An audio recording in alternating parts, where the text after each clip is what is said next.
Welcome in, listeners. This is Margin Mavens, a podcast hosted by Steph and Kayla, where we share our thoughts on all things literature. Today's episode is about The Familiar by Leigh Bardugo, and we are joined by Izzy, one of our favorites. Her handles read these fics on Instagram.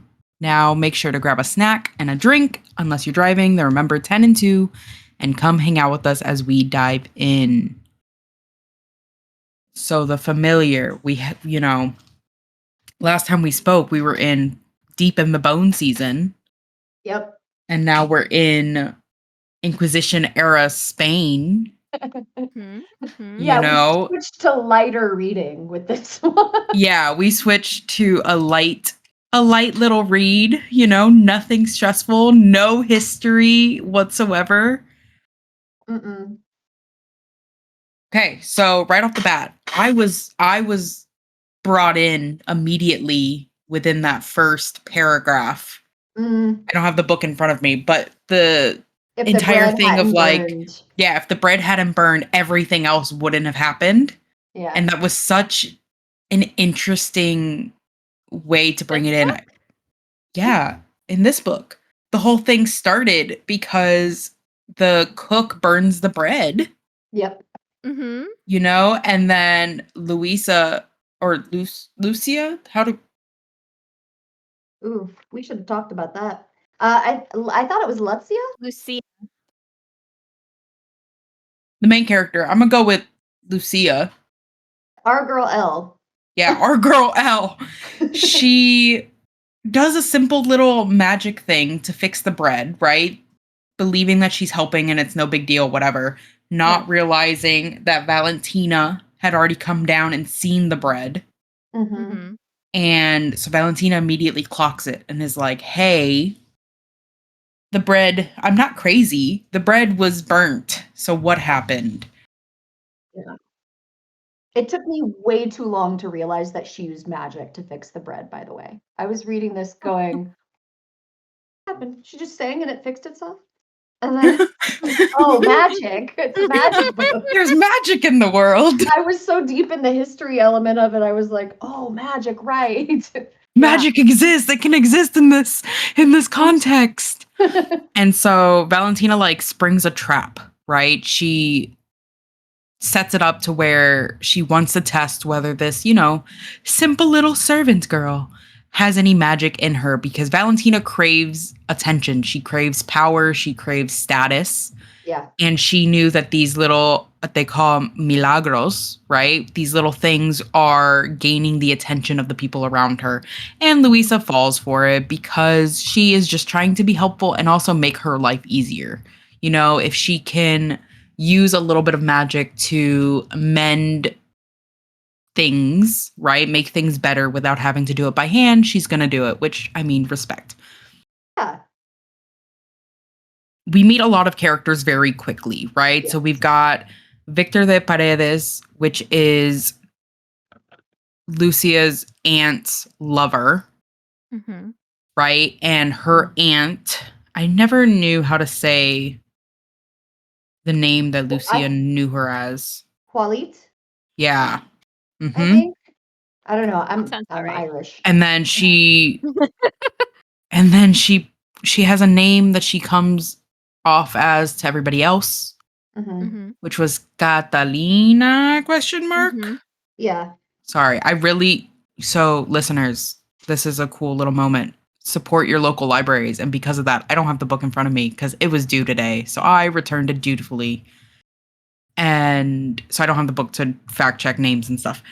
But her aunt, we find out, is one of the reasons that Lucia even knows how to do any of these little milagritos. And she basically tells Lucia, hey, be careful. Don't draw attention to yourself.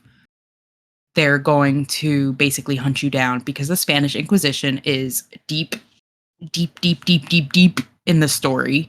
Yeah. Right. And so anybody who has any sort of magic is kind of rounded up into prison.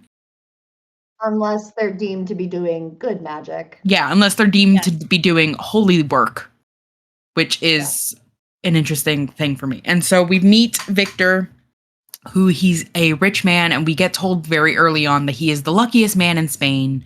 And all of these people know him as the luckiest man in Spain. And I'm like, wow, what a weird little like trait to know. Like, cool, who cares? You know, He's got nothing about a it. he's got a Yeah. sickly white-haired man in a carriage with him all the Yeah. time. He's I got, he's, I saw sickly and white-haired, and I was like, "Oh, for me? Oh, he's for me? he's who I'm interested in immediately. Oh, okay. He's sickly and sad with white hair. I love it." And so his name is Salant Angel, right? And so we don't really find out much about him, but Lucia kind of gets tricked, like we said, by Valentina, and she starts being treated as a entertainer whenever Valentina starts having these parties. Valentina and And her a husband holy are, miracle worker. yeah, and a Yeah. holy miracle worker. And Valentina and her husband are Baroque, mind you. So they immediately start kind of like putting themselves in like weird debt situations just for the sake of having these parties and all of these things. Valentina is a really sad character in all for a majority of this book because she God. wasn't pretty enough to like find someone better than her husband, and her husband doesn't really pay attention to her. And so she's kind of just mean for the sake of being mean at some points, but she's deeper than that. I want to talk about that a little bit real quick. Go for it.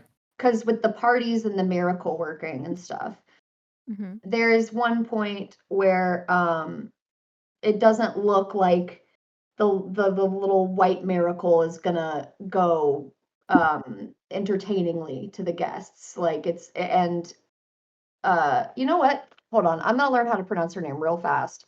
Yeah, go I for have it. it right here. Hold on. Lucia. Lucia. Lucia. Okay. Lucia.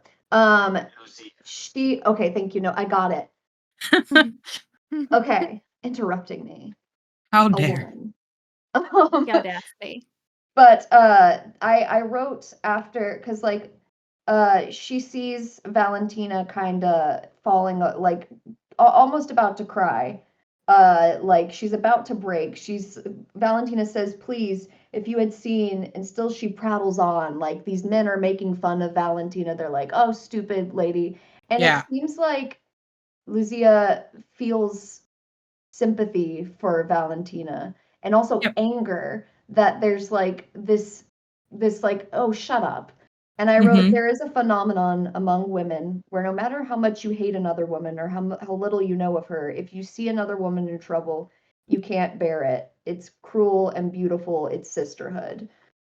Yeah. Which I think is what we see here is like Valentina has been nothing but cruel to Lucia. Mm-hmm.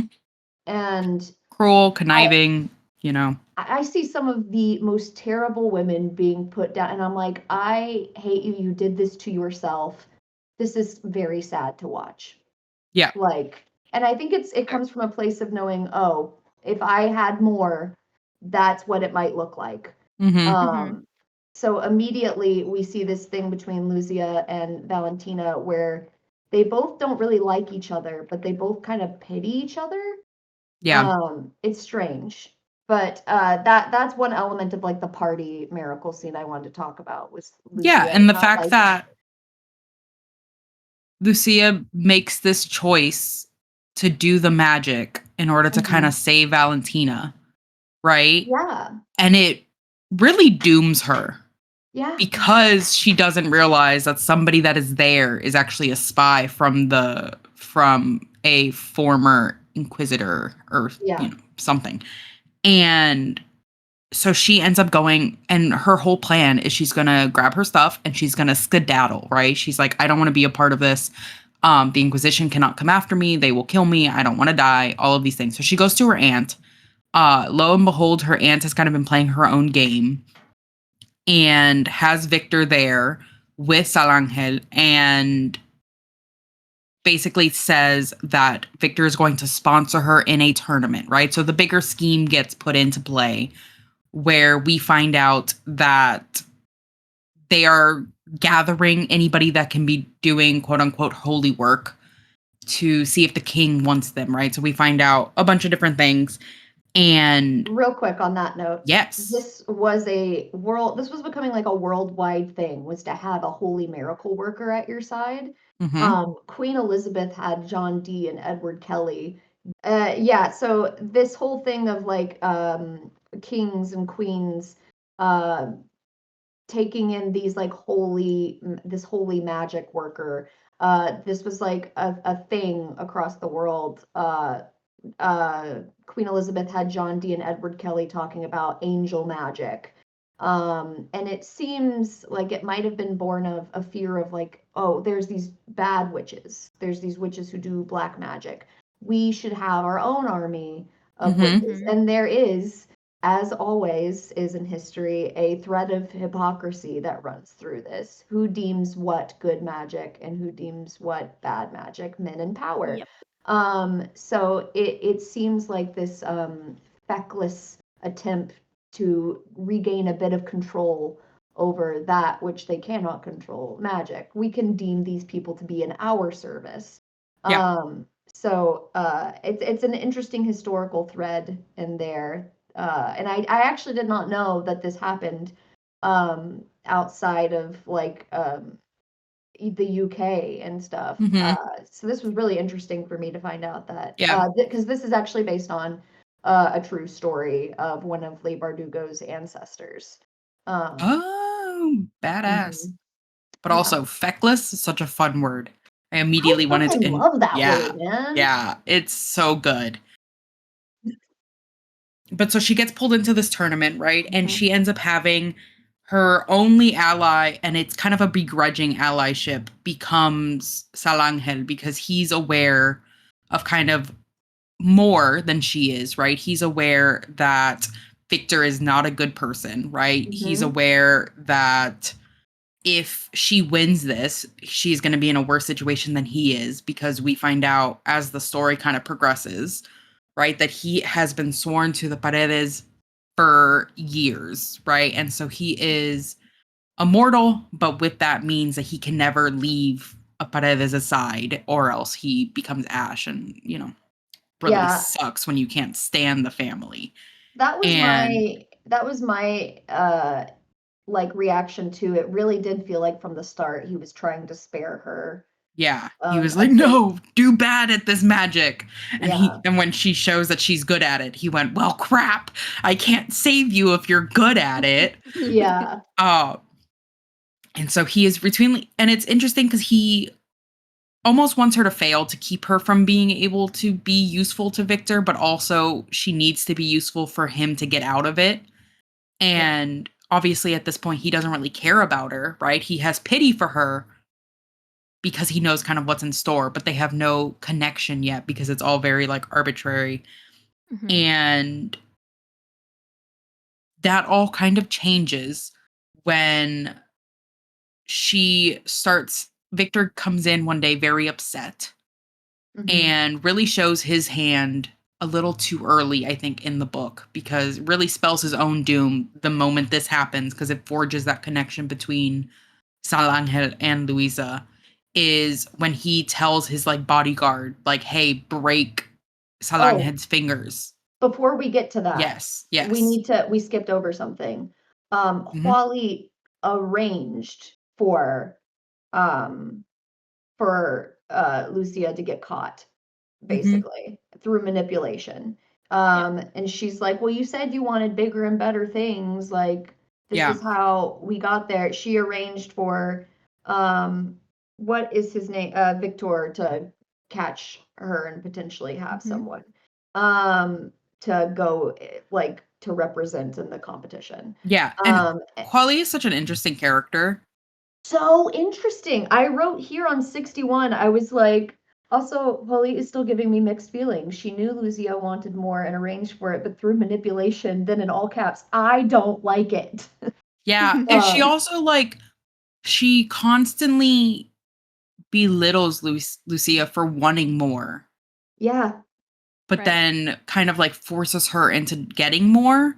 And it sounds And like she talked to her like that to make her, because she's like, oh, if I yeah, say it, it's like when you tell a teenager don't do something and then they want to yeah, do it more. Yeah. Like, yeah. that's what it felt like she was doing. And it's really disheartening and sad because you can see that Lucia, until she really meets Salangel, doesn't have anybody who's just honest with her. Yes, And I wrote that too. I was like, nobody has her best interests in mind. yeah, and it kind of sucks because, you know, at the beginning, he doesn't have her best interest in mind. But then once this connection that we're getting to kind of forges, he's like, everybody around her really has just been betraying her repeatedly. And I don't Yes. want to be the next person that does that, but I've already Mm. kind of signed that fate. And so the least I can do is try to, you know, get her out of Walk it. the And line. yeah, he's like, I'm really trying to not betray her now that I care about her. And all of these things. But going into that scene where Yes. Victor decides that he's going to see if Lucia can actually do anything more than just fix plants and stuff like that, is he gets the bodyguard to break Victor's fingers, and Victor doesn't respond. Like, you can tell that this is something that has happened to him again and again and again throughout his course of being tied to the paredes, and we're not going to get into how he's tied to them yet. Yeah. But Lucia cannot stand it. She tries to mend it, right? But what she ends up doing, and it's such a grotesque scene, I literally had to stop Oh, and kind of Yeah. gather myself. But she basically, without meaning to, makes it to where the bodyguard's body is split. So there's pieces of him in this room, and then there's Yes. pieces of him downstairs. Yeah. And all of these I things kind of described happen. it as a man has been magicked to pieces. Yeah. Yeah. And ends up being to where she like grows a pomegranate tree, and that's kind of how all of these pieces get like mangled and everything. And that's one of the first moments I think that Victor feels true fear with her. Mhm. And one of my things is Victor should have remembered that fear, Yes. because Yeah. he doesn't. And he has that like arrogance of, as long as I have Yeah. Salanghead, nothing can touch me. And I'm like, okay, but once Salanghead's loyalty really starts to not go towards you or even himself, right? Like, you never stop to consider that like there could be something bigger than his want to be alive, you know? And so, Yeah. yeah. Oh, I underlined a line in this chapter that gave me fucking chills, Mm-hmm. which was I was wrong when I told you to fear men and their ambition. Fear nothing, Luisa Kamado, and you will become greater than them all. Yep. And you could tell that he wasn't even aware that by that point he cared for her until she was in danger. And then he was like, wait, what is this feeling? Like, I have not cared about any other person in centuries. Well, and a chapter before this, we Mhm. learned that when Louisa is with him, it says with him she wasn't afraid. Yeah. So, and then with him saying that line, don't like they'll be afraid of you together, if Yep. they link up, they Yeah. would be unstoppable. Mm-hmm. Kayla, do you have anything to add? Because I know that we're yapping. No, Yeah. you're chilling. Continue. Okay, Yeah. just making sure. Gotta check in, you know? I do want to ask you both, Mhm. this type, I feel like a lot of the time in historical fiction starring women, we don't get female representation like this, Mhm. where I feel like every woman character is kind of sympathetic, even if they are kind of evil, like, Yeah. because they're all working with the circumstances of what they have. Like, um, I feel like and this is not to like knock other women writers, but like in Outlander, almost every woman Claire meets is kind of like Never read dumb Outlander. and doesn't know anything about liberty until Claire talks to them about, good old British freedom, stiff upper lip women. Yeah. And in this one, there's this sort of like mutual understanding. And I guess there's no time travel, so there's a reason there. But like, I don't know. I feel like in historical fiction, we never see this sort of um, almost understanding between all parties involved, where like they hate the roles they're playing, and at the same time they understand That each it's like other. for survival. Yeah. Like even Yeah, like even the aunt's character, Yeah, is very much that, especially. because she is very like, I had to sell my body and do these things to get to Yeah. this point, right? But then she also like condemns Lucia for wanting more for Mm-hmm. herself. Yeah. And I'm like, ma'am, you also wanted more for yourself. Like, Yeah. you are saying that you did all these things. She doesn't know what it is to suffer. But then when she is putting herself in a place to where she knows she's going to have to suffer to get better, you're like, Mhm. you should just be okay with what you have. I'm like, but you were never okay with what you You have. weren't okay either. Like you I also strove for more and for better, but are now there's judging her for doing the same thing. yeah, there's this thread in the whole story of like desperation makes us all kind of hypocritical and makes almost bad people of everyone involved. Mm-hmm. But is there any room to like judge each other? Like it's like how Walid is always like judging Lucia, being like, this is dumb, you're putting yourself in unnecessary danger. But at the same time, like I think she understands why she does it. Yeah. I just love that nobody is good or bad in this. Like everybody is painted in these shades of gray. Mm-hmm. I mean, well, there are definitely some bad people in this. Yeah. There are Rather, just some that I'm like, all right. yeah, none of the women, I should say, are just evil harpies. Mm-hmm. Like even Valentina, who is keeping indentured like slaves. We Yep. watch her have the, well, I won't go into too much detail, but you watch her slowly become her own person. Self-aware. Yeah. She becomes a Yeah. little self-aware of the world around her. Um, Anyway, and that so was something I noticed and wanted to ask you guys about yeah, for yeah, three yeah. months. So the scene that we were just talking about with the grotesqueness and everything, that is kind of where the book fully like sunk its teeth into me. Up until Yes. that point, I was like, okay, this is very slow. Like, I'm Yeah. not fully sold on it yet. I'm gonna read it because like I have faith, right? Like people have really Yes. been talking about this book. Izzy really liked this book. Let me keep Yeah. going. And then that was when I really noted in my like notebook, like, hey, that was cool. Yeah. And then there's in that same scene, right, when Salangel takes her out, the moment that I realized, like, oh, he's like falling, like he's already in the process of falling by this point, is when in his like inner monologue, he like says like his scullion. And I'm like, hey, you just put some like possessiveness there, you know? And then as they are getting ready for this tournament and they're finally like fixing her hair and doing all these things, one of my favorite scenes was they were talking about what to do with her hair, Yes. and they're all contemplating cutting it, and he just like comes in out of nowhere and he's like, he goes, no one will touch her hair or it is my temper you will face. And I'm like, guys, the ship is shipping. And It's so subtle and so good. yeah, and it starts making sense because you can tell that both of them are aware that it's kind of happening, but they're like, there are bigger things in this scenario, in this plot, right, Yeah. that need to be dealt with before we can even think about this romance that's kind of happening under the surface, right? And Yeah. um you can start seeing that tie between the two of them. And then they do the first trial, right? And you We end up meet the other seeing contestants. we meet the other contestants, right? Which I wish I would have wrote their names. A child, a farmer, a scullion, and a young woman who looked like the Virgin itself. Yeah. So you And have the pretty lady, yeah. right? The one that's said to be just really beautiful. You have the child who can see prophecies. Mm-hmm. And you have the farmer whose music can create stuff.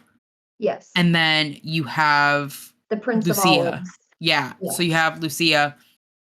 And that first trial really is so interesting to me because they have this plan that she's gonna do her like glass trick where she can fix all the glasses or whatever, and then immediately the first lady comes up, which is the pretty one, and she just like breaks everything, and then her kind of show, right, is everyone kind of clocks it immediately, like she has no actual power. Yeah. Right. And so she's kind of just here as like a show pony for whatever reason. No one's really sure why yet. But then Lucia really shows how smart she is because of her kind of reaction to this trial, and she doesn't immediately panic, Yeah. and she gets this stuff together, right? And then I believe, if I'm not incorrect, I believe that is when Sal realizes that she can read, Oh, because he realizes that she looked in his bag, right? And was able to read the Latin, right? And he's like, okay, not only can this lady read, but she's reading Latin. Like, yeah. there are That's how bigger she knew to things. pull that trick out of her ass and Yeah. And so turn the tables. that was super cool. Then he is immediately upset because he's so used to people betraying him. And he's not even clocking it yet that it's more upsetting to him because he cares for her at this point. So he's like, Yeah. there's no way that she's playing me, right? Like she Yeah. wouldn't do that. And as they have this conversation, right? He goes to her room Real and quick, I do yes. need to talk about the other contestants. Yeah, go for it. Because Talk about him.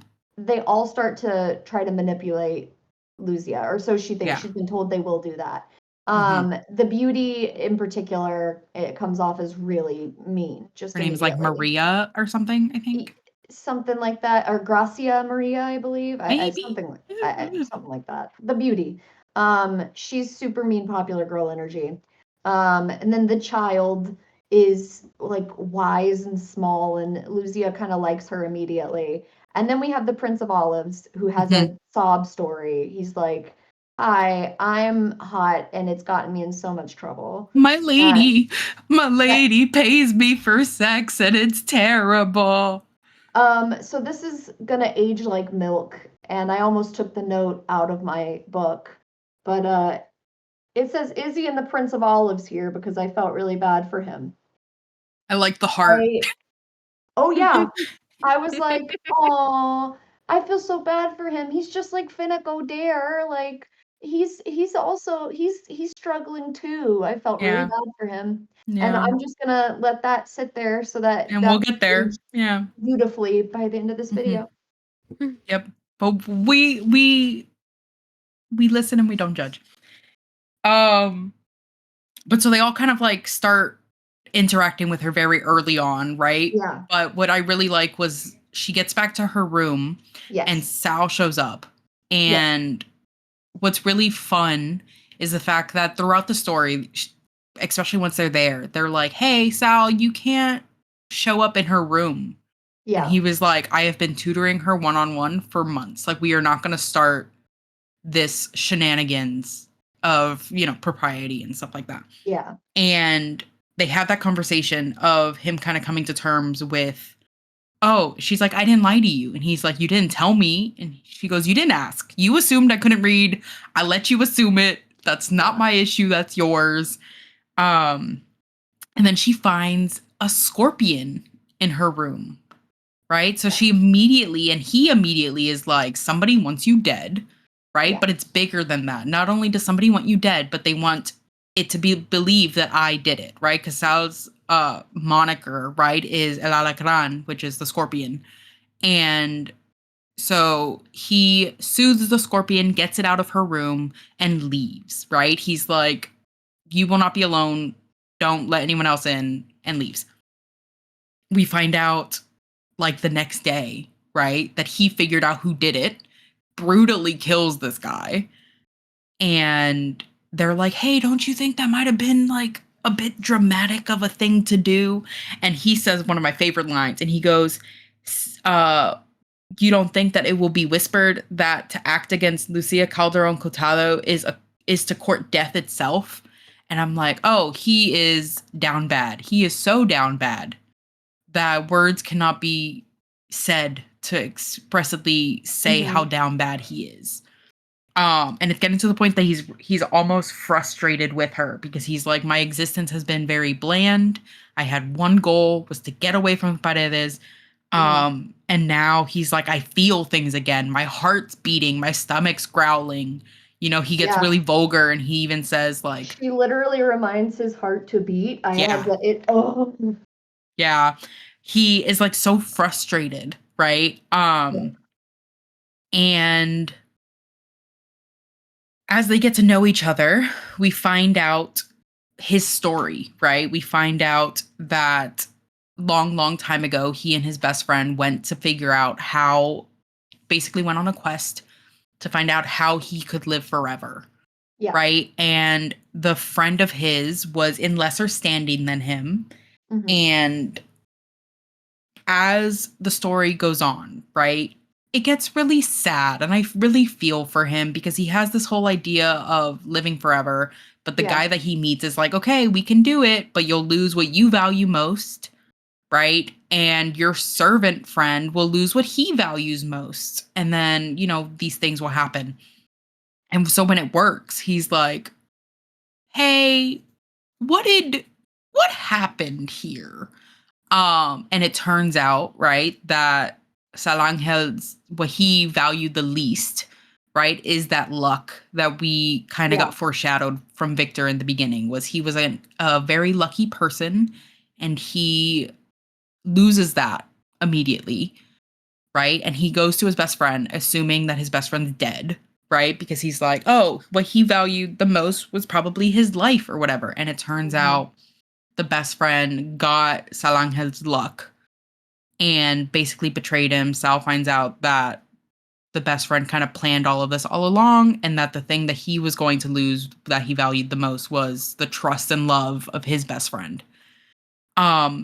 And if that wasn't messed up as it is, right? When it comes to the end of this guy's lifespan, Salangel straight up asks him, like, please let me out of this, right? Your kids are not going to treat me the same as you did, Mhm.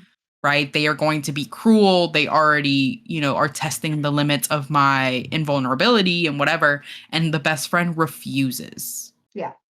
Right. And so he ends up stuck. He's the only member of that Paredes family that had any inkling or any reason to let him go because they were already friends. The rest of Mhm. them just see him as the reason my family succeeds. And so as time kind of progresses, right? They find out all of these things about them. There's other things happening, right? Victor and I think at this point in the competition, the beauty she just left, I think. yeah, so they end up having the one trial where a bunch of shadow creature stuff comes Yes. in and like attacks everybody, Yeah. and she dips, the pretty Yes, lady she dips because dips. she's like, I came here to find a husband. I thought everyone Yeah. was faking it and everyone was on the same page that it was all not real. Yeah. And Lucia's straight up like, are you crazy? Like, Yeah. and so she leaves, and then And the then I young think girl, that same night, yeah, they find like some books in the Holy Child's room that yeah, and it turns out that she, in the eyes of the Spanish Inquisition, are heretics yeah, and they because get she arrested. and her family, right, are very against what the king is doing, and they are in a different section of religion.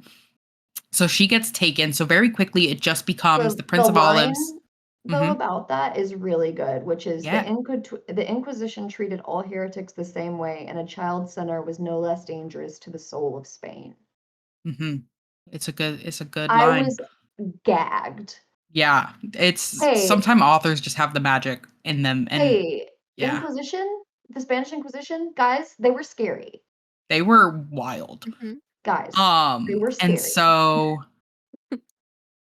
the quickly becomes just Lucia and the Prince of Olives, right? And he starts trying to like plant these seeds of doubt about Salangej. He's like, hey, did you know that he had been searching for these like holy workers, and all of them, bad things happened to them? He's playing you and all of these things. And Lucia's kind of like, I don't know who to believe because you're telling me this, but I also like to judge people on my own merit and all of these things. And she and Sal are getting closer, right? And so then comes obviously one of my favorite scenes as a romance reader is when they end up sleeping together, right? And it's so good because not only does it obviously, not only does it bring in that like being together situation, right? And causes a lot of like really funny scenes, There's a scene shortly after that where because she's never done any of this before and she doesn't have this experience that he does, he like comes into her room and she's like, "Can it be done against the door?" And he goes, "Yes, it can." And she Yes, goes, it can. "Demonstrate, please." And it's just a lot of little like funny scenes like that that really helped the overall tone and mood of the book. Yeah. But I think then that the romance in it really does break up the heaviness of the. yeah, because it's a heavy book. Like it It is is. doom and dire and everything is bad and it's Victor starts talking being to. Victor. Yeah, he Yeah. starts talking about how basically Lucia, once she wins, then he can go free, and Lucia will take his Yep. place as the familiar for the family. Yeah. And I don't know about you guys, but that made my stomach hurt. Yeah. Uh, It was I- tough. after all this like romance between them, like Mhm. I was very sad. And it was Yeah, so good in the fact that when Sal has that conversation with her, right? And yeah, what I like is they don't have a miscommunication trope, right? She goes to him and she's very like, yeah. "Tell me how it's going to be." And he was like, He when I says, made, when yeah, I was young, and she says, many, many years ago. yeah, This time he was the one to bite her. They're so cute, and this conversation's gonna be so sad. yeah. And so they have these conversations, right? And he's like, when I made this deal, when I made this promise, like I didn't care for you. I didn't know who you were. Yeah, What I treasured most was freedom. Um, and she has it, and he says something, and he goes like that is the nature of curses or something. And yeah, he basically alludes to the fact that she is now what he treasures most, and which is why this deal that he's in is super painful because he knows like either way one of them is going to end up hurt. yeah. And um then we get to the last trial. Oh, there's also an important theme woven in that Yes. conversation, which is that he's like, Lucia has a bit of hope that they can figure out how to do this, how to have them both have their own like happily ever after. And he's like, no, I've done this cycle. There's no breaking it. It's always the same. There's only one way out. Yeah. And that I think is kind of the theme of the book in the end is how do you break a cycle? Hmm. Um, yeah. So then and before the final trial, Yeah. the Prince of Olives tells Lucia that they could be allies. Two rivals make two Yeah. allies. He tries to Um, pull a Hunger he Games. he says, I don't want to do this alone, Lucia. I don't think I can. But we are alone, she said as she turned away from him, always. A warning to the Prince of Olives, a reminder to herself. She's like, I'm not gonna do I'm not gonna ally with you. I wish you the best, but like we gotta save ourselves. Yep. And in doing that, for the first time, we see her take on a little bit of Qualit. Yeah. Like where it's like it's everybody for themselves. Hmm. Yeah. So then And the so final challenge. yeah, and so speaking of Huali for a second, she dips. She we find out After that the she heretic has bust. yeah, Yeah, yeah, she yeah. did. When the heretic bust and stuff happens, she dips and she tells Lucia, like, hey, meet me here, right? And we will um flee Spain, right? We will get out of here and we will be able to. Because another thing that we don't talk about is the fact that Lucia and Huali and all of them, they're Jewish, right? Yeah. And so during the Spanish Inquisition, they are not allowed to be, right? And so they've been basically doing this in secret. They've been doing everything they can to not be known as these things. And so Huali, it turns out, has been kind of setting up to flee, right? Hoping that she can go back and be able to practice her own religion and do that. And so she tells Lucia, like, hey, come with me, right? And she has this moment where she really she shows that she does care about Lucia, but she's done it in such a like crap way for so long that it doesn't change anything for Lucia. Like she's Yeah. like, I can't follow you, right? Because you've set all of this up and now like I have to kind of face these consequences and everything like that. I only wanted to make sure we knew that Hualit left so that when we talk about Yeah. sort of Then how it all wraps up. after Hualit leaves, Valentina, I guess, notices an absence in like a person guiding. Yeah. Luzia, and decides to talk to her. And Yeah. she's like, you can't say the familiar's name again for me. Sal Angel. One more time. Sal Angel. San Angel? Mm. Oh God. So I That's would just say very Sal. lighter. Yeah, I would just I'm say so sorry. Sal. I would just say I Sal. Just keep it with okay. Sal. I'm sorry, guys. I tried. No, it's okay. I love it. It's okay. I'm the person who can say Ansel Elgort but can't say Yep. Yeah, we'll get there. We'll get there. We'll It's get okay. there. I live in Los Angeles. It doesn't help your case. I know I'm not helping my case. I'm holding myself accountable. It's Yeah. okay. It's okay. Okay. So she tells him, "You must be careful." And Luzia says, "Because he made a deal with the devil." Valentina winced. She shook her head. "Because he is a man, Luzia." Yeah. Now, the reason Valentina takes this steep turn is not only because Walid has left, but also because she has been getting closer and closer to her husband. Their relationship has been becoming more and more romantic behind the Yeah. scenes. And They're showing now that they actually like care for each other. Valentina not just cares about her husband because he is her provider, she's actually starting to kind of fall in love with him. And I think that that I was worried that that would make her worse to Luzia. She would be like, I can't lose this love. But Yeah. now it seems like Valentina actually kind of fears the love she has for this man that she used to more fear than love. Yeah, And because she's like, now he can really hurt me. Because now he can super hurt me. yeah. And he And does, and we'll get there. the words slipped free and they felt so good, Luzia let herself go on. He's stolen any chance for you to know what kind of man you might be without him. Yeah. And that, I think that is what really gets Valentina. Gives her some brownie points, you know? Yeah. Well, and then there's like an unsteady truce between Valentina and Luzia. It's toxic, but it's there. And she won't ally with the Prince of Olives going into this final trial. Yeah.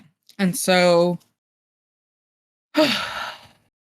man, so they go towards this final trial, Yes. right? And things are looking not great, right? Things are getting rockier. The king himself does not show up.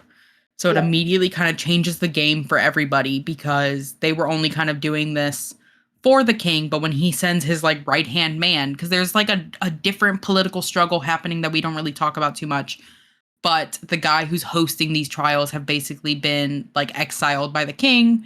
Yes. And he's doing this hopefully to get good graces with the king again. So when the king doesn't show up, everyone's kind of like, oh crap, like he is not going to be in good graces with the king. And if this all goes south, like we are all dead. And so they kind of walk into this situation, and due to a lot kind of happening, right? Lucia decides, I am going to work with the Prince of Olives. And she and him have that moment where she's like, I will work with you. Let's do this together. The tipping Right? point for her is realizing that this final trial might actually be a trap to arrest them both and label them heretics. And so when they're told they are supposed to make ships, she's like, okay, fine, we'll work together. And basically she sets him up by what does she do? She sings ships into being or something. No. So he sets her up. Oh, okay. Because she and him work together and they make a big cross. Yes. Right? And she's like, you know, he is a religious man. Like, we will show him a cross and all of these things. And he ends up betraying her, and he makes a bunch of ships because he's like, oh, like, you know, I'm going to show them that my skill is useful and that I can make these things for them and Spain will love me and whatever. Mm-hmm. And she ends up using that against him, right? And they kind of have this battle of magic, and she basically makes it to where the ships are being destroyed, right? And she's like, how are they going to react when you are showing them, you know, Spain's armada falling apart and all of these things? And he everything goes to crap very quickly. Okay, so she manages to get away from him because this fight becomes very, brutal and everything. And she gets to Salangel and she's like, "Did you see what he did?" And he goes, "Unimportant." We gotta go. Yeah, the guy that was hosting this trial was using all of this to escape. Like, we need to leave because the Inquisition is here and they are grabbing everybody. Yeah. And so I they. wanna note that my last note on Fortune, aka Donna Day, is get fucked Olive Boy.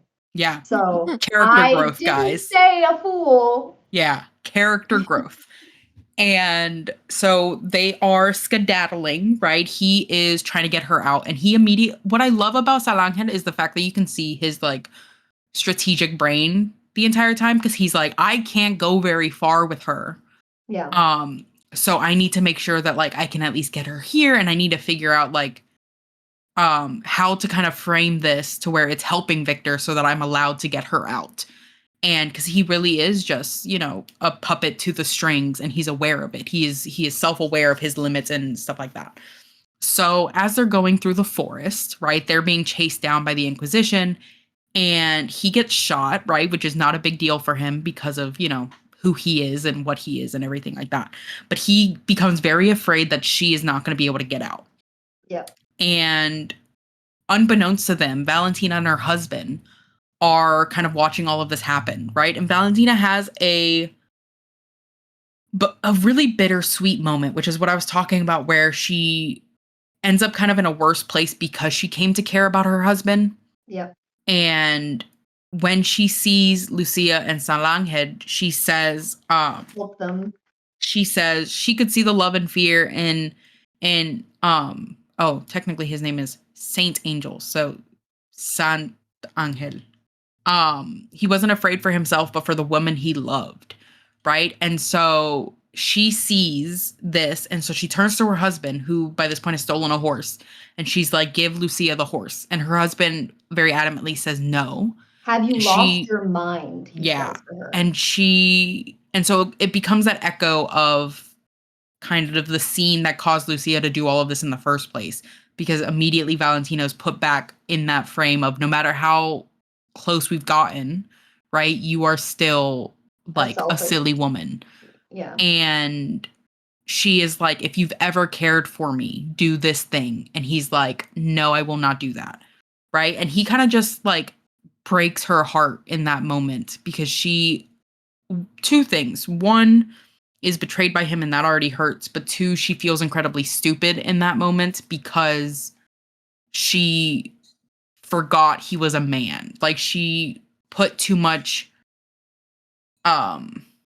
strength kind of in what he could do because she had started to care. He started to be affectionate towards her, and she thought that might translate to others, but it only translates to the things that he can possess.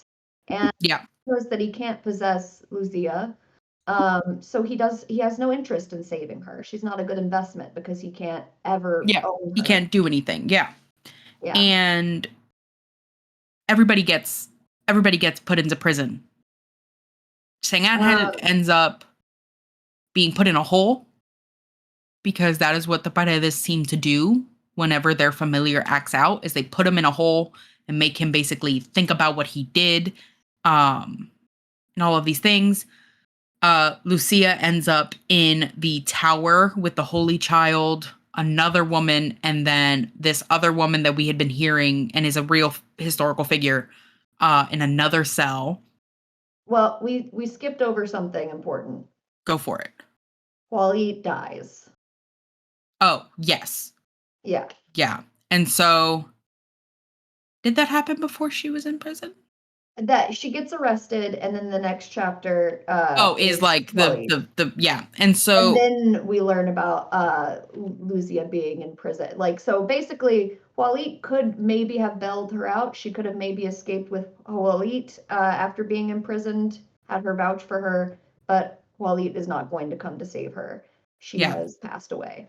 Yeah, and so we had been told that Victor had set up everything for Waleed to get out, her and her servant. And so as she is on the way there, right, they stop at a like river or like on a bridge, and she immediately clocks it, and she's like, Victor being Victor is getting rid of me because I am no longer useful. I am She's a loose end. Yeah, she's a loose end. And so she's talking to the two guys, right? There's one that is taking a little bit more of a, I don't want to say humanistic approach, but he's almost nicer about it because he's like, you can't get out of this. And she was like, okay, can you at least make it quick and painless? And he was like, that I can do. Because he's kind of just aware of like his role in this and her role in this. And he's not trying to be a monster. He's just a man doing his job in like the bad place. But she ends up taking out one of the men with her because she basically brings him down and they fall into the river and she dies on impact, which was quick and painless. But that same sort of like thread, right, ends up being because her dress, she had lined it with all the jewels and stuff so that she could make money. And one of these jewels ends up in the belly of a fish who another woman unknown to the rest of the story finds this fish, finds the jewel, uses it to get away from her abusive husband. And that's kind of the And cool her husband thread. chokes on a bone and dies. Yeah. And so really cool little threads to it all, really showing that Khalid's death still meant something and helped somebody else, just not, the person that she was expecting to help. Khalid's death has a ripple effect that breaks a cycle somewhere else in the end. Mm-hmm. And it's safe to assume that it's breaking other cycles because surely these jewels are ending up in other people's, food. Yeah. And so Lucia's in. Can you shut that door all the way, please? Lucia is in, just making sure before I get too into it. Does he mind being on camera? Because he'll be on camera. He doesn't mind. You won't be able to see his face, really. He's just, it should blur him. No. Do you mind being the background, huh? Okay. Just making sure. Well, hold on. Checking for everyone involved. There we go. Slay. Consent is important. Yeah. And so she's in prison, right? We find out some cool things about the Holy Child, right? Just kind of how everything is going on, because it goes into detail without it being too gory, which I appreciated, of the like torture methods and also the like loopholes where the Inquisition is only allowed to torture their people once. But the way that they kind of get around that is they never explicitly state when a torture session is done. And so it can go on for time, over time, but they make it to where it's only one technical session or whatever. And so she comes up with a plan with the Holy Child, who we find out is actually not a child at all. And they pull anyone who's a horror fan, they pull an orphan. Yeah. Right. I got the same and thing. She is an adult who is viewed as a child. And so the person who has always been thought of as her father is actually her brother. And all of these things, which he has a really cool scene because when he comes to help them escape and everything, he's like, take care of her and like basically sacrifices himself for her to get away. And so the Holy Child ends up getting away. Lucia does not.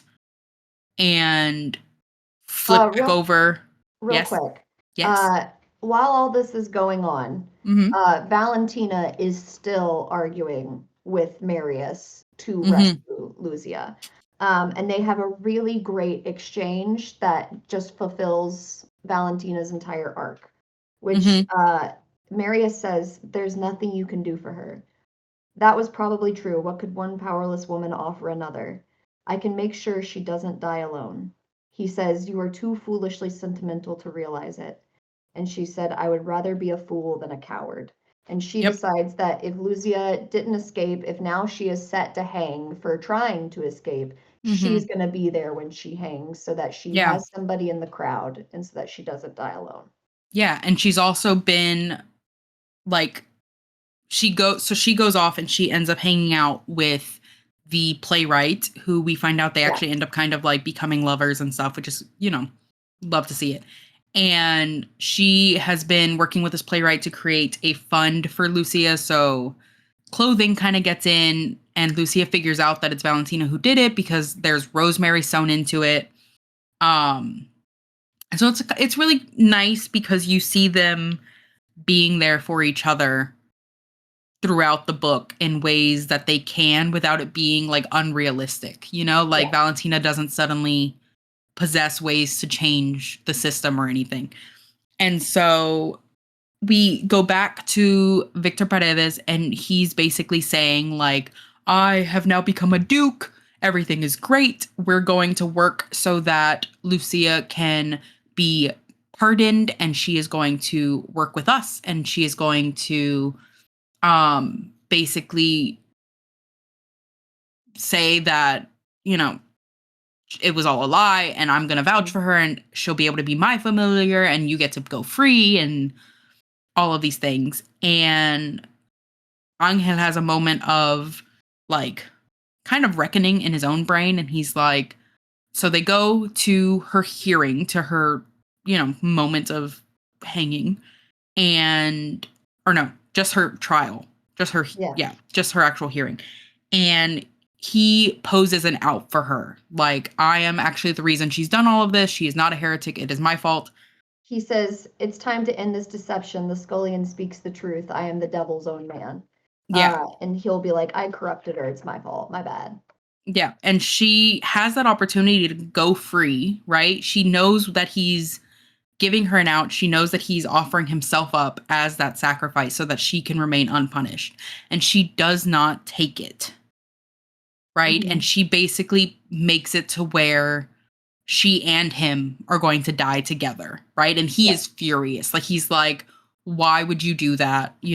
And they're like, their scene is super cute in like a really macabre way, because she's like, would you rather yell at me or kiss me? And he's like, I can do both. Because obviously this is the first time that they had been together. But real quick, before Yes. that, Yes. Fortune visits her. Oh, frick the that Prince guy. of Olives. Sorry, trauma blocked him. The Prince of Olives is not done being a dick. He comes for no back. reason, really. Like, she hasn't done nothing, He comes back and he says, I told you I'd win.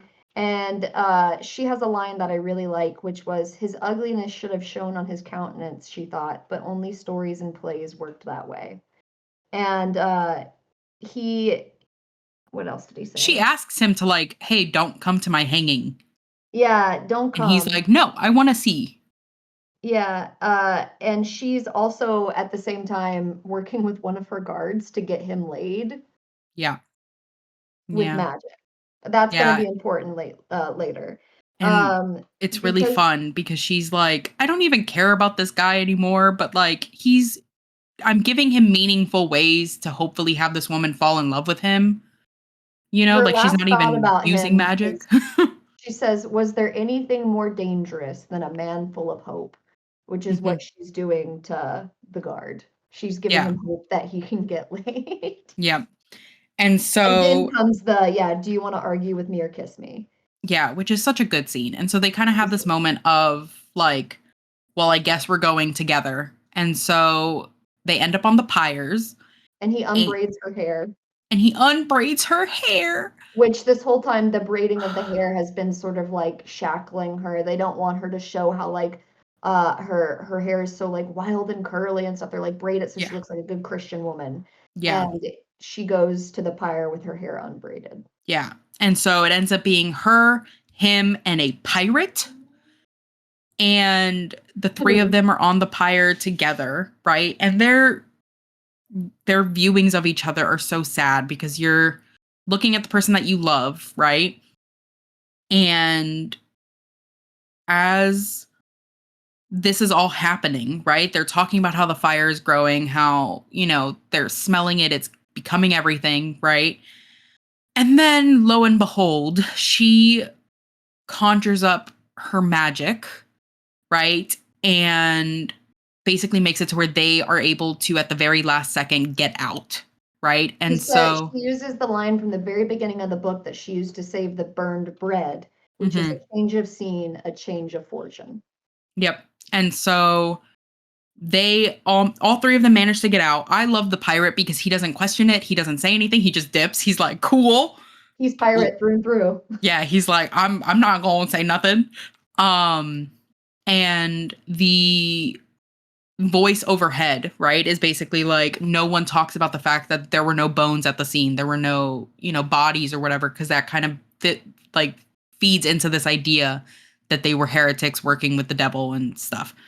And so they have managed to escape, right? Yeah. And they are in bed together, and Mans says, like, if you are the last thing I ever see, like, things are good, right? And then he dies. He turns into ash, right? I need you guys to understand how fast my emotions were working, because I went, he still died, and then an arrow because you turn the page, right? And I go, oh, thank God. And Yeah. so she has used her refrain, she has used her magic to bring him back, right? Yes. And it becomes very 50 First Dates-esque in the fact that every morning they have to do this magic, because every morning he turns into ash because that is his curse, Yes. right? But every morning she is able to bring him back and they don't age. And there's a cool line where it says, like, they travel the world and they might still be traveling and stuff, because even though obviously it's a work of fiction, it's still cool with the idea of like these two characters existing, outside of that. And don't forget that Donna Valentina goes off to Yeah. live with the playwright. Yep. Yeah. She lives her fruity little life. Her Yeah. house becomes a sanctuary to other women. Her husband goes off and is like gallivanting on his horses in like a countryside because she told him she did ever want to, like, she was tired of seeing his face. And Um, Fortune yeah. goes Oh, for right. his There's just so it desserts. becomes the last like few pages are kind of like a recap of where all the characters end up, right? And so Victor, no longer having Angel, is afraid of making any decisions because he's afraid of that bad luck. And so he ends up dying with this basically emptiness of, I can never do anything. His wife leaves him, all of that. He tries to bind Fortune to him like he did before. Yeah, And it but he ends up never going on the actual journey because he's afraid of everything. Fortune himself, the Prince of Olives, his magic doesn't work because he had a talisman that she breaks. And he's like, I don't know how she did it, but I know that she did it. Like, I know she broke it and she ruined my magic and I can never use it again. And so everybody kind of gets their comeuppance. One thing that I really liked that we didn't really talk about is her whole magic is based on language and like strewing it all together from different languages. So it's not quite Spanish, it's not quite Catalan, it's not Hebrew, it's all of these different ideas and words and sounds brought in together. And that was just really pretty because you have this idea of Spain that is very, Spain heavy, and the way that she's able to escape and get out of this is by bringing in all of the words of the people that were oppressed, and that was cool and I liked it. I love the Overall, magic. overall I gave it a 4.5. Yeah. Didn't give it a solid 5 because like I said, it was really slow for me to Slow get to into. start. Yeah. It fell into that historical fiction trap, I think, sometimes, of giving too much history that isn't relevant to the story, Yeah. just cool to the author. Mhm. Yeah. And I liked their devotion to each other. I liked the fact that they do end up with a happy ending.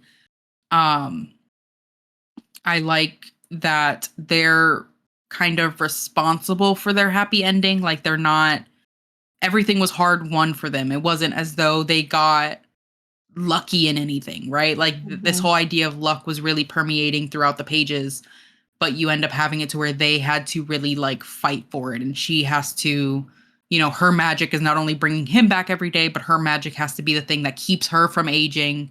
Yeah. And that was cool. I liked it. Yeah. It was my first book that I think I've read by Bardugo, and that was fun.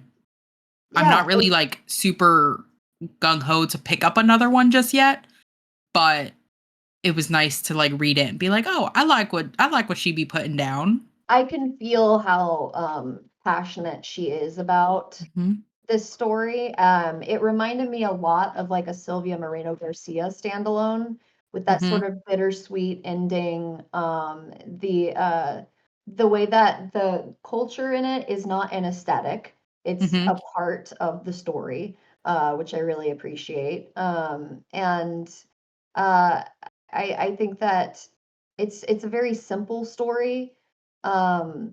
That all in all, it talks about. I think the note that I made was like what hungry, selfish creatures desperation makes of us all. Mhm. Um, and uh, I especially like appreciated how Lucia and Valentina's dynamic worked. There was a power dynamic shift at one point where Lucia was The one the that was thing being that like all of cared of, yeah, and yeah. Valentina's hopes hinged on her. And when the cards were down, Lucia was never as cruel to Valentina as Valentina was to her. And that had an effect on Valentina, where she started to feel remorse for the way that she'd always treated Lucia. And it would have been so easy to make Valentina this like mindless harpy who went on to Yeah. perpetuate the cycle of violence to another person, another person. But I like that Leigh Bardugo puts in the work to make Valentina choose Lucia over her husband in the end. Mhm. Yep. Kayla, That's really good. I'm dying for your thoughts. We're starved. Yeah. She's just been nodding Um, along, guys. yeah. Wrapped in a I blanket. DNF'd it. I didn't finish it. Oh, that's why I was like, she's no way she read it. She has thoughts. No. I got 136 pages in and I was like, this Oh. book is slow. It's boring. The characters are too flat for me. I have the Sun Bear trials waiting for me in the wings, and I know Aiden Thomas knows how to write a banger. I'm out. But for context, I did the same thing to Ninth House. I tried to read Ninth I haven't House. read that. Could not. I think I got maybe like a couple chapters, 20 pages, something like that in, and was like, not for me. Listeners, I need you to know What? something. What? Kayla didn't tell me she DNF'd this book. I did not. Nope. I wanted everybody's reaction all at the same time. No, I think that's genius. Yeah. I will say. I was like, there's no way I clocked it like 20 minutes in because I was like, You know Kayla's me. just nodding. I'm letting I was y'all like, and there's fangirl. points where I'm explaining what happened in the book, and she's like surprised. Like like her face was like, oh, I didn't know that happened. And I'm like, this bitch didn't finish the book. I gotta tell you, I myself almost DNF'd it at I think the 65 page marker, or I was like, we gotta pick it up because there's not much historical fiction that I like out there because I feel like authors get too lost sometimes in like, here's all the history, isn't this interesting? And I'm like, yeah, but how is it relevant, sweaty? Like, I don't know. Yeah, So I think that's like why Sylvia Moreno does it really good in the fact that like her books are relatively small. Yeah. So there's not a lot of time for it to drag on. Well, and You I know? think she already like goes into the story knowing what the history means to the story, whereas sometimes I think people go into it trying to find where it's going to play been out. so long. I used to be a historical fiction girly when I was younger, and I would devour like Philippa Gregory's books, like the Mary Magdalene. There was one about Mary I don't remember who the author was, but I would like any historical fiction. Yeah. Mine. Roman with a Roman background, absolutely 100%. And those were easier for me to read than this book because I was like, man, younger me would have eaten this shit up, but older me now, like, no, you get 100 pages. You get 100 pages to get me. Oh, what a shock! What a twist! Can you put like a clickbait cover with this one? And it's like, here, I'll post for it now. And and Kayla did what by the end? Yeah. Yeah. It was not for me. Bardugo is not for me. Yeah. That's fair. I'm still gonna read. I love that Ninth y'all House loved it. And Hellbent because I already have it on my shelf. Y'all made this book sound so interesting. It is an interesting book once you get past 140 pages. No, let's normalize our friends saying, hey, I'm glad you liked that. I didn't. and that And move not on. meaning Yeah. war, please, Yeah. because I'm so tired of people not being honest with me about how they like books or don't like books that I recommend because they're afraid we're no longer Oh no, gonna be friends. we've had plenty of books. Like we had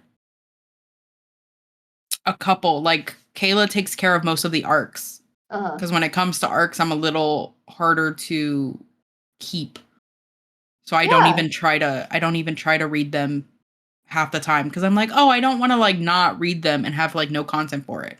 Kayla's a lot more forgiving with an arc and she'll read the whole thing. I am. Yeah. I don't know why I kept going with this one. I think it solely just had to do with one, there was a sickly white-haired man and I needed to know And you were more like, about something's Yeah. gonna happen to this guy. Yeah. I think, gonna yeah, happen. and like you were in the trenches by yourself because you read it a lot earlier than we did. I at least was like, oh, I know that Izzy liked this book. Yeah. So I'm going to finish it so I can at Yeah. least understand why Izzy liked this book. Well, that was definitely a second factor. I was like, oh, they're gonna read this and I'm gonna need to talk about it. So I need to finish this so that I Yeah, can see? get on a call with these girls. Izzy and I had peer No. pressure about the fact we were gonna do this video. Not Kayla me. sat Fuck here that. in a hoodie the entire time, nodding also- along. I am woefully underinformed of like the happenings of the Spanish Inquisition. Yeah. And I love history. So I was Yeah, like, man, frick Spain. I gotta look into this I shit think because I this think that was seems the other thing. I was like, man, I don't want to read about Spain. I want to read Yeah. about the Bruh. colonizers to As my Latinas. ancestors. Yeah, Like, as Latinas, this is no. rough. so like I knew the bare bones of it, but I didn't know how fucking scary they were. Like, yeah. of course, I know they're scary in the way that colonizers are scary. But I didn't know they were like meticulous like that. I was like, this is horrifying. Mhm. And Yeah. honestly, like books such as this are like a lot of the reason that I came to learn more history than what I was taught growing up in Mhm. Tennessee, which by Yep. the way, I believe they're 35th in education. Yep. Half of the stuff that I know about history, I have taught myself. Right. By As you should. reading Never stop books. learning. Never stop Yeah. learning. Yeah. So I am eternally grateful to Leigh Bardugo for being another one of the authors who has made me go, hey, maybe you should look into a little bit more than like the Spanish Inquisition was bad. Maybe you should I'm look good. into Anytime I try to learn, my everything. ancestors grip my throat and they're Yeah. like, you're good. You're good. They're like, you Just don't need to it know. sucked. You don't need to know about them. They're Yeah. dangerous and terrible. Yeah. It is the topic of this book with the hunt for witches and the light Mhm. miracle versus the dark miracle. It is just another example of instances in history Men just be where saying stuff. Yeah. rules for thee, not for me. If Yep. I want to fuck around with magic, I'm going to, and I'm also Yep. gonna call it a good thing. Yep. Right. But if I mean, you and guys haven't, But still you exists. can't do it.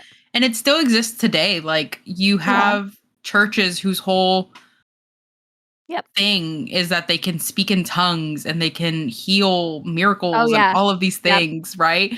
First off, any horror movie writer should really just walk into one of those churches because things are terrifying. I remember going to a youth group when I was a teenager with my older brother and not Stomach knowing hurt. that this was going to happen. And a priest walked up to me and started speaking in tongues.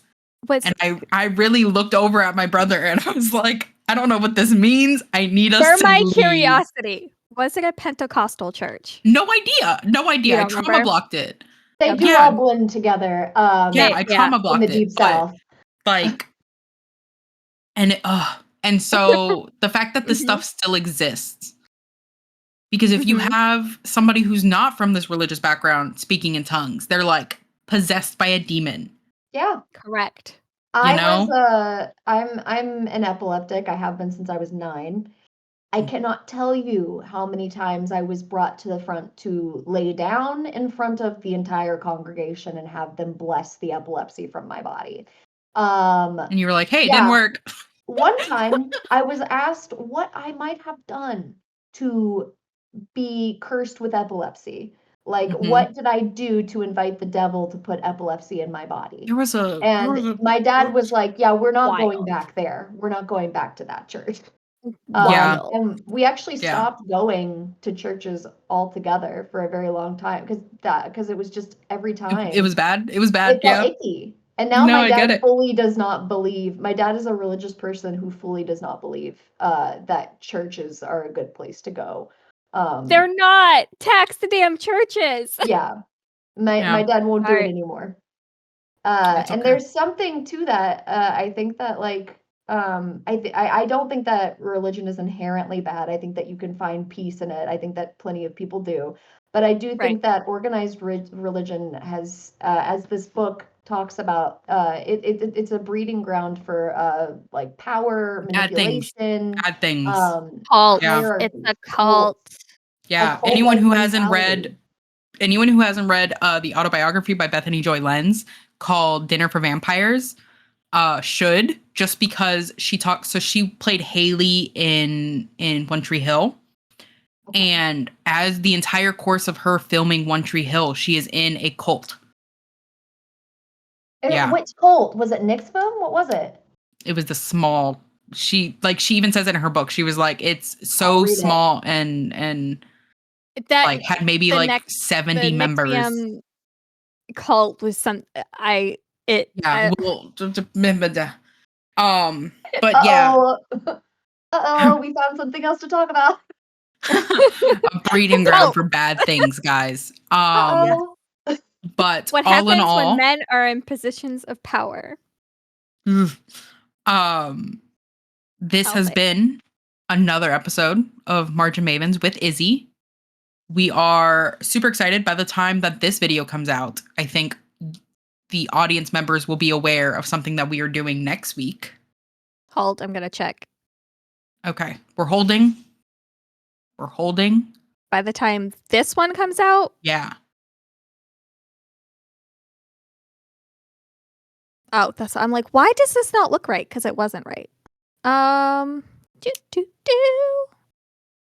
Well, that Mm-hmm. what's happening isn't getting posted for a hot minute. Yeah. But once it's Okay.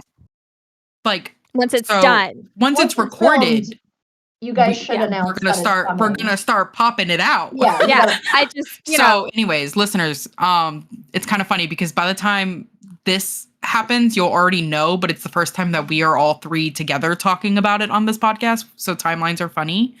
But by the time that we are filming this next week, which will be February 2nd, the three of us get to talk with our Lord and Savior, Samantha Shannon, about the Bone Season series. And Yep. we hopefully by then have both received the Dark Mirror in early release. Kayla is staring very angrily because she hasn't gotten hers yet. I just got mine Fine. yesterday. It's fine. It's fine. We're hoping that it's here. It doesn't matter because whenever she gets it, it'll be read in a day. Yes. You'll finish it in a day. Yeah. If I'll I didn't finish have it a in job, I 3 would have. hours. Bet. Yeah. I I will have to fall make the sick tabs from for work. it. Next time I'm taking work off. Next time I Yeah. get a Bone Season book. Yeah.